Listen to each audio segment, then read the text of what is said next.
God not to spare his own son, he's making a capital investment in us.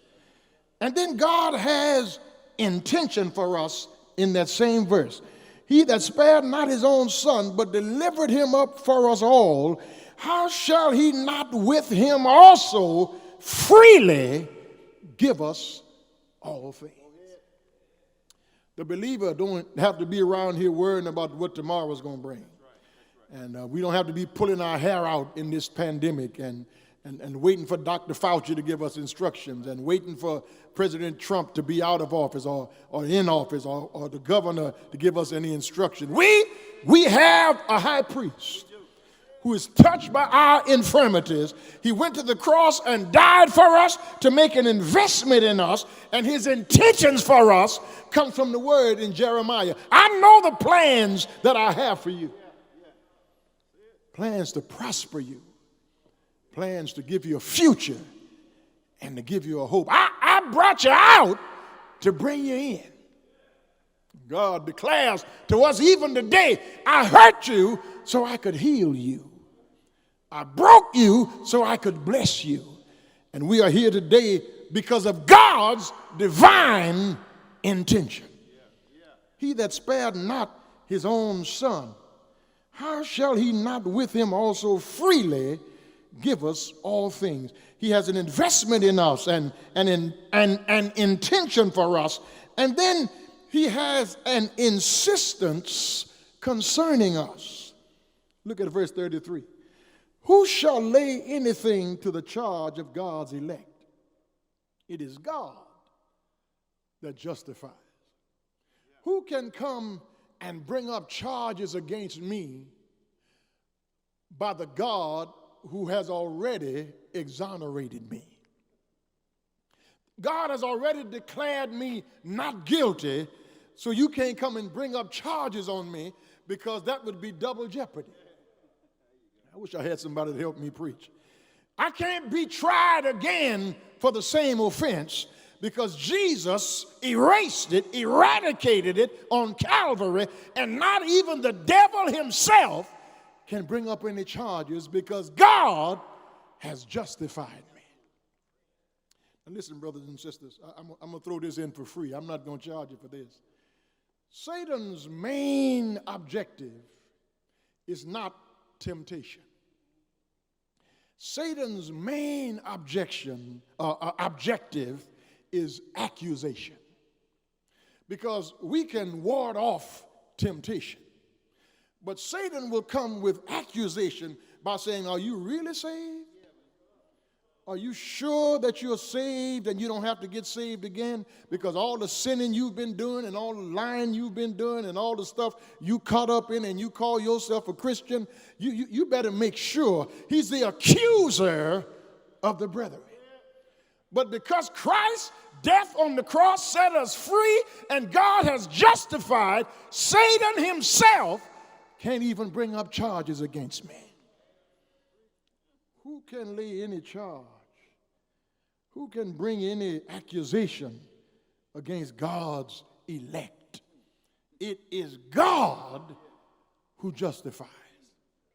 We are secure by the labor of Christ. And then we are secure in verse 34 by the life of Jesus Christ. Look at verse number 34. Who is he that condemneth? It is Christ that died, yea, rather, that is risen again, who is even at the right hand of God, who also maketh intercession for us. Let me throw this at you. Suppose you won sweepstakes or a contest, or your name was drawn out of a drawing, and the prize was a Rolls-Royce Phantom, a Ghost, 2020. And you go up to the dealership, you're excited beyond, you almost walk to the dealership, you're so excited. No, you run to the dealership because you're about to get a Phantom, a Ghost, 2020 Rolls-Royce. And you get there, and the cameras are there, and the lights are flashing, the television people are there, everybody's there to interview you, and you're excited about what you have just won, and they present you with a 2020 Rolls-Royce Ghost Phantom with no keys. The car is shiny. Your name has been emblazoned on the license plate. No keys. It wouldn't make sense for God to go through all the trouble to save us and then give us no keys. It would be foolish. It would just be asinine for God to not spare his own son, to freely give him up for us all, to pay for our sins at Calvary, and then not give us what we need to live the Christ-centered life. Verse 34 says, who is he that condemneth? It's Christ that died, yea, that is risen again, who is even at the right hand of God, who makes intercession for us. The price he paid on the cross gives us everything we need to live the Christ-centered, spirit-filled life. And then the power he displayed at the tomb. God raised him from the dead. Because if Jesus had just died, we would still be in our sins. But Sunday morning, God raised him from the dead, and the same power that God used to raise Jesus from the dead is the power that you and I have this morning. Resurrection power. Power to resurrect dreams. Power to resurrect dead ambition.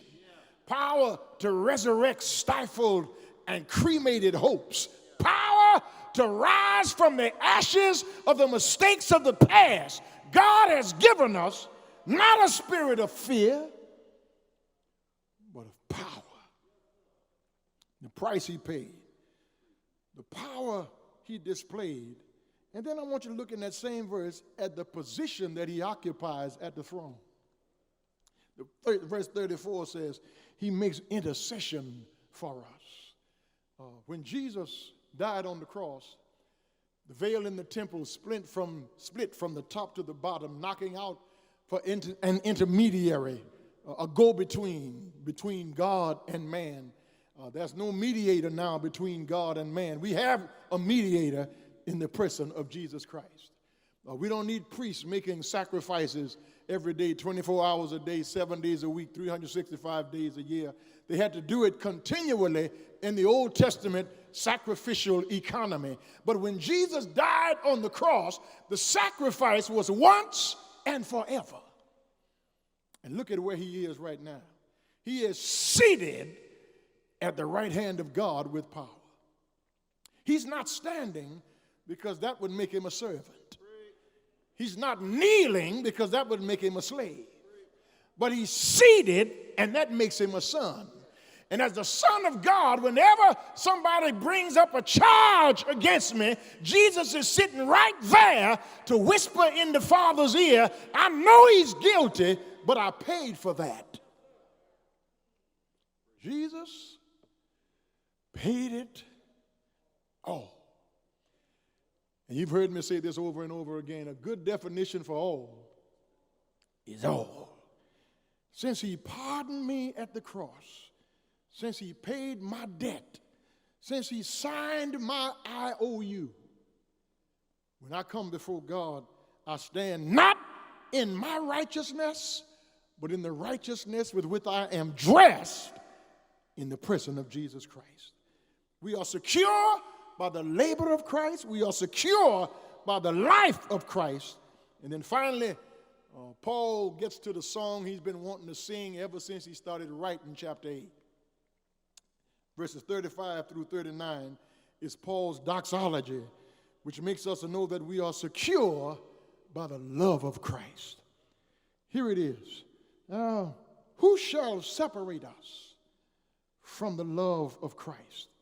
Shall tribulation or distress or persecution or famine or nakedness or peril or sword, as it is written, for your sake we are killed all the day long. We are accounted as sheep headed for the slaughter. Nay, in all these things, hallelujah, we are more than conquerors. We are super conquerors.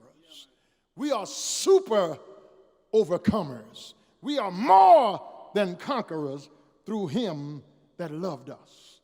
For I am persuaded.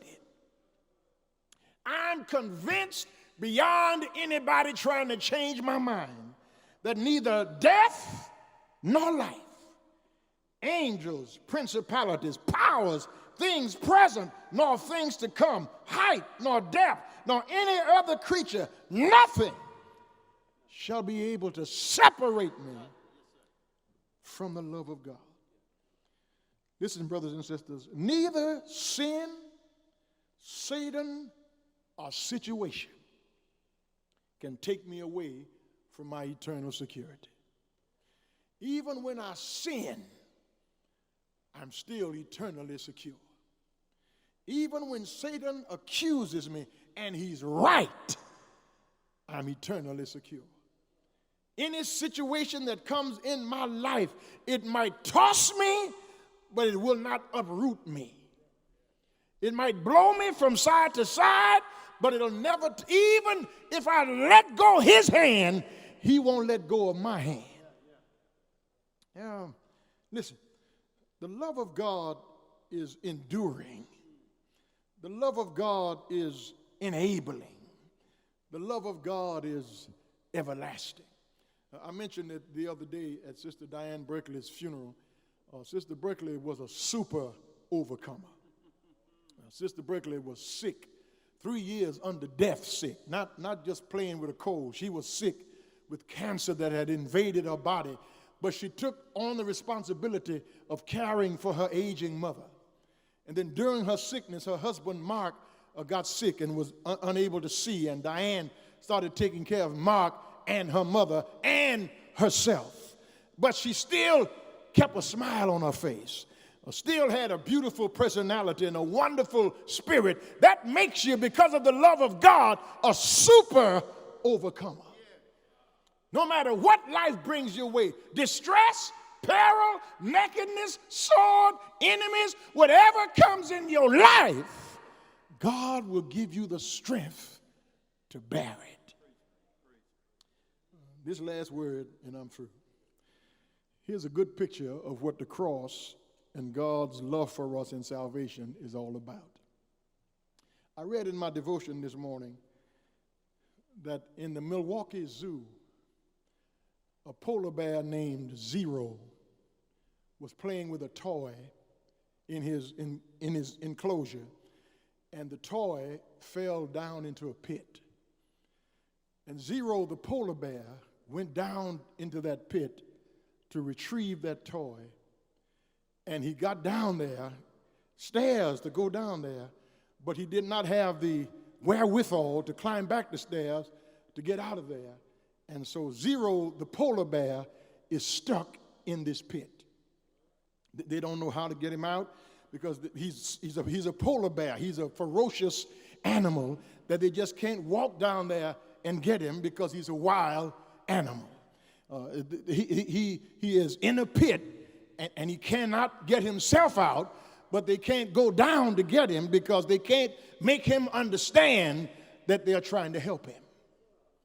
So they euthanize, not euthanize, but they anesthetize him with a dart. They shoot this dart to anesthetize him, to render him unconscious, to make him lay down, to make him helpless. And so after he's anesthetized and asleep, then they can go down in the pit and bring him back up. They could not do it while he was in his wild, frantic state because he could not understand what they were doing. So they put him to sleep. They injected him to make him calm enough to save him. On Calvary, when Jesus went to the cross and died, he injected me with salvation to get that wild, untamable spirit out of me because I could never understand he was trying to help me by saving me. He died. Didn't he die? But early Sunday morning, he came out of the grave, and not only did he come out of the grave, but he brought me out with him. The blood that Jesus shed for me way back on Calvary The blood that gives me strength from day to day, it will never lose its power. It reaches to the highest mountain. It flows to the lowest valley. The blood that gives me strength from day to day. Just like Zero the polar bear had to be rescued from that pit, Terry Anderson had to be rescued from that. Put your name there. You had to be rescued from that pit. He saved you.